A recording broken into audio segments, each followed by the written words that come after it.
Uy, ano yung nalaglag? Para may nalaglag. Para kasing nalaglag. Galing siya dito to. Alam, overall na to. 2024. 12,000 pa lang tinakbo. May washer pa!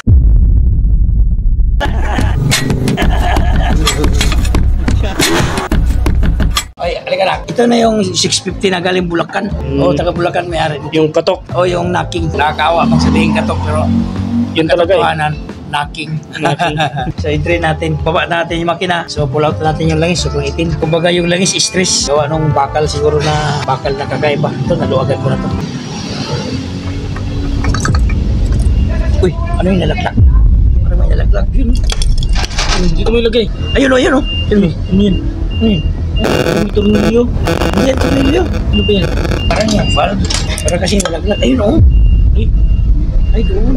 Doon sa may filter.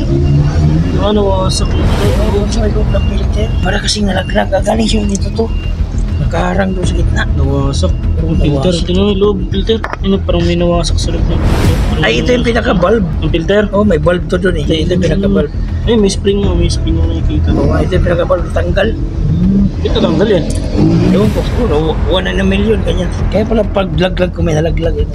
Baba na namin yung mga yung makina para makita na natin kung Yung naging sanhi ng pagkatok, no?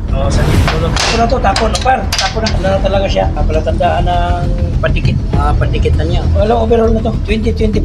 12,000 pa lang tinakbo. 2 times na overall na ito. Uy! Tignan mo. Ayun o.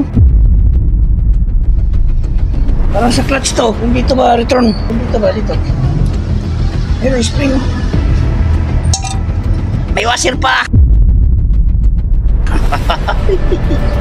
May mga washer pa. Saan to? Ito. Dito. Ito. Sa ano to? Rubber mount. Latak niyang kain yung mga bakal-bakal. Ayun o. Putik na.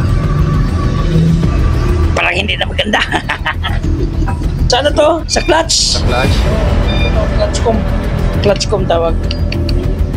Nalaglag sa loob. Ito naman sa ano to, rubber mount ng ano, valve cover. Ba't napunta doon? Sa ilalim. Ano yun?